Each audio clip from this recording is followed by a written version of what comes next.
Hello student, good morning. DLED second year teaching subject maths गणित, जिसके अंदर आज अपन अध्ययन करेंगे आंतरिक कोणों के आधार पर। हमने आंतरिक कोणों के आधार पर त्रिभुज के कितने प्रकार है उनके बारे में आज अपन अध्ययन करेंगे। अगली क्लास में अपन ने त्रिभुज का अर्थ, इसकी परिभाषा और इसके प्रकारों को पढ़ा था। आज हम पढ़ेंगे कोणों के आधार पर, उनके अंतर्गत जो आंतरिक कोण होते हैं उनके इंटरनल कोण के आधार पर त्रिभुज के कितने प्रकार है, उनका क्या क्या मान है, उनके क्या क्या नाम है, कितने भागों में बांटा गया है, आंतरिक कोणों के आधार पर त्रिभुज के प्रकारों को समझेंगे। ठीक है, तो आज हमारा टॉपिक है आंतरिक कोणों के माप के आधार पर त्रिभुज के प्रकार। ठीक है, तो इसके अंदर आता है पहला, फर्स्ट आता है समकोण। समकोण त्रिभुज।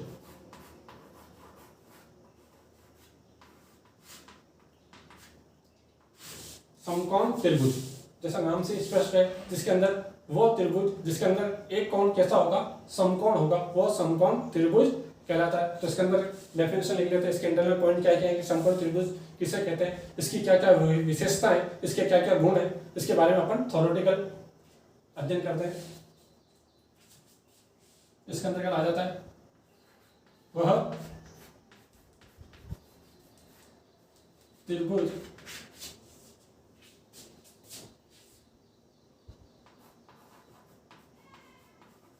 जिसके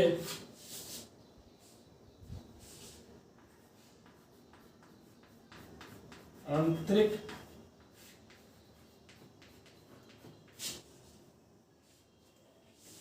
कोणों में से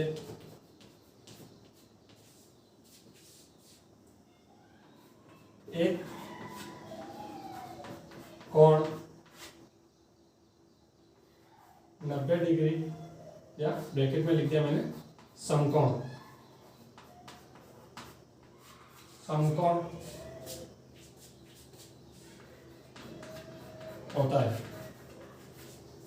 त्रिभुज के कितने तीन कोण होते हैं, उसमें से एक कोण कौन सा होगा, 90 डिग्री या समकोण के बराबर होगा, वो होगा आपका समकोण त्रिभुज। और इसके अंदर और क्या क्या है, इसकी विशेषता है,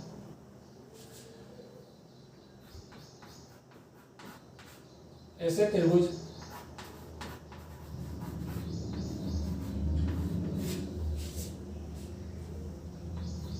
में समकोण के सामने की भुजा कर्ण कहलाती है। यहाँ क्या हो गया, समकोण त्रिभुज में सबसे बड़ी भुजा कौन सी होती है, कर्ण। ठीक है, समकोण त्रिभुज में सबसे बड़ी भुजा कौन सी होती है, कर्ण कहलाती है। और क्या इसकी विशेषता है,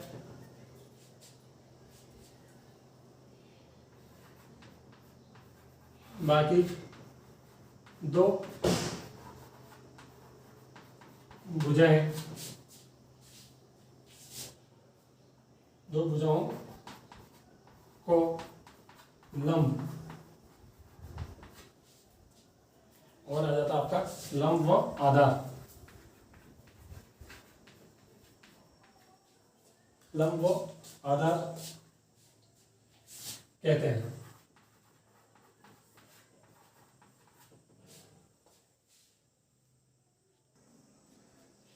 बाकी दो भुजाएं कौन सी होती है, लंब व आधार। ठीक है, उनको आधार कहते हैं। एक भुजा कर्ण सबसे लंबी और दो लंब व आधार होती है। और क्या होता है इसमें,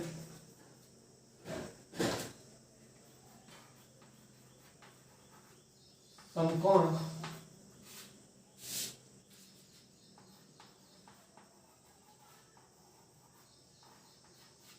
त्रिभुज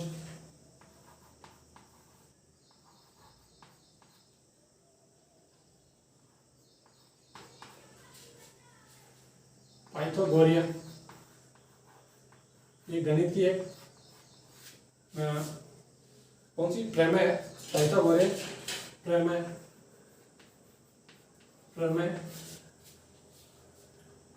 का पालन करते हैं। तो समकोण त्रिभुज के अंदर कौन सी प्रमेय लगती है? समकोण त्रिभुज पाइथागोरन प्रमेय का पालन करते हैं, जिसके अंतर्गत यह पाइथागोरन प्रमेय कौन सी है? जिसके अंदर ये बताया जाता है कि त्रिभुज के तीनों कोणों का योग कितना होता है? 180 होता है। और वो इसके प्रमेय के अनुसार सिद्ध भी किया जाता है। तो ठीक है, तो यानी इसके अंदर क्या हो गया? समकोण त्रिभुज, जिसके अंतर्गत एक कोण तो 90 का हो गया, बाकी के दो कोण कितने होंगे? यानी 90 से एक तो 90 का और बाकी के दो कोणों का योग भी 90 होगा। तो ये 90 मिलाकर कितने हो जाएगा? 180। तो इन तीनों कोणों का योग कितना होता है? 180 के पाइथागोरन प्रमेय कहलाती है। और इसके अंतर्गत और क्या है? समकोण त्रिभुज के अंतर्गत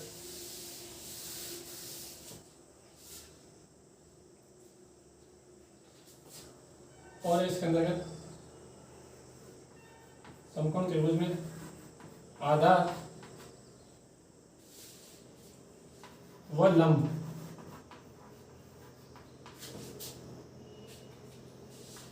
की लंबाई का योग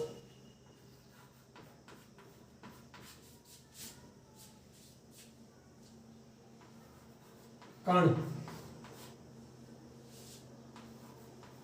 वर्ग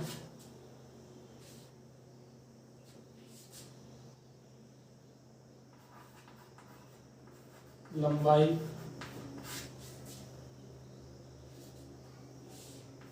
के बराबर होता है। ठीक है ना? यानी कितना होता है? आधार और लंब इनका योग किया जाए तो कर्ण वर्ग की लंबाई के बराबर होगा।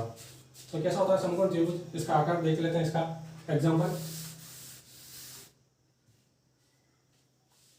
तो ये है आपका समकोण त्रिभुज।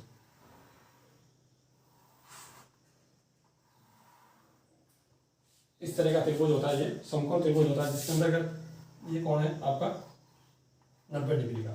ठीक है, जिसमें एक कोण 90 हो और ये वाला कहलाता है आपकी, ये वाली भुजा कहलाती है कर्ण।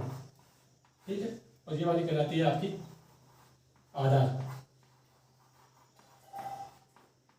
और ये कहलाता है आपका लंब। तो समकोण त्रिभुज में सबसे बड़ी भुजा दिख रही है आपको, ये कर्ण है। तो सबसे बड़ी भुजा कौन सी होती है समकोण त्रिभुज में? कर्ण होती है, जिसके अंतर्गत ये अपन ने पढ़ा समकोण त्रिभुज, इसके डेफिनेशन, इसकी विशेषता और इसके उदाहरण के द्वारा अपने समझा कि समकोण त्रिभुज कैसा होता है। अब पढ़ते हैं अपन न्यूनकोण त्रिभुज।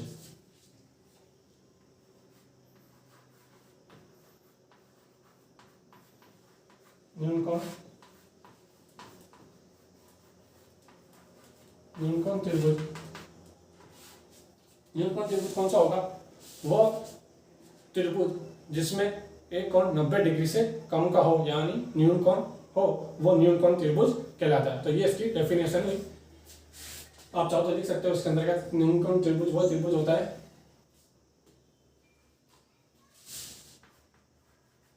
जिस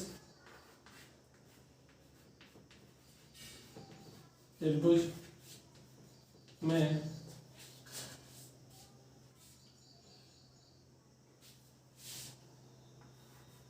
प्रत्येक आंतरिक कोण 90 डिग्री से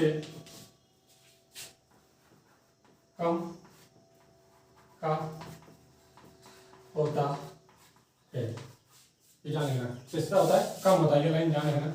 ऐसा होता है 90 से कम का होता है, वो न्यूनकोण त्रिभुज कहलाता है। तो इसके अंदर कौन सा आ सकता है इसका एग्जांपल? ये देखो, ये आ गया आपका न्यूनकोण त्रिभुज।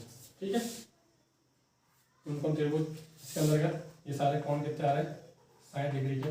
ठीक है, 60 या 50 के जितने भी हो सकते हैं वो न्यूनकोण त्रिभुज कहलाता है।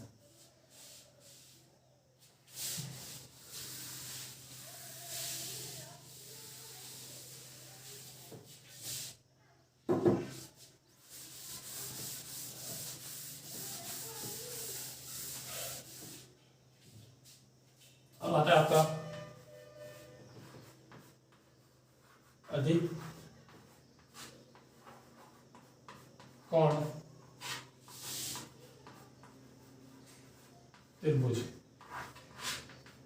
अधिकोण त्रिभुज वह त्रिभुज जिसमें कैसा हो, एक कोण कैसा हो, अधिक कोण हो, ठीक है ना। तो वो जिसका मान 90 डिग्री से अधिक हो वो अधिक कोण त्रिभुज कहलाता है, ठीक है। तो इसके अंदर वो त्रिभुज जिस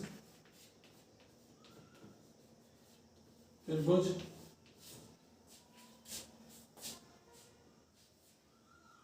में कोई एक कोण 90 डिग्री से अधिक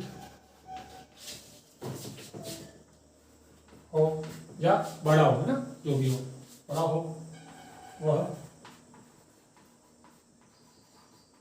अधिक कोण त्रिभुज कहलाता है।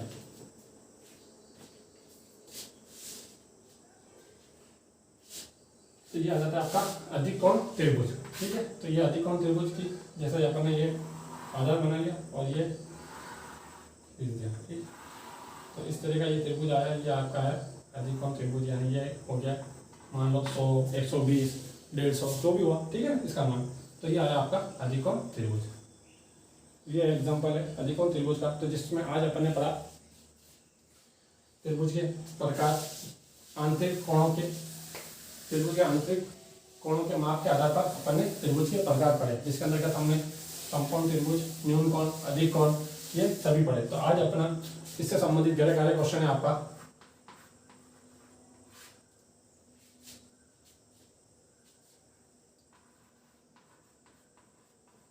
आंतरिक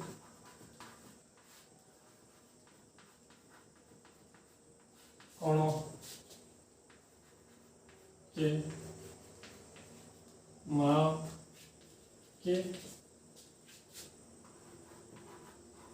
के आधार पर त्रिभुज के प्रकार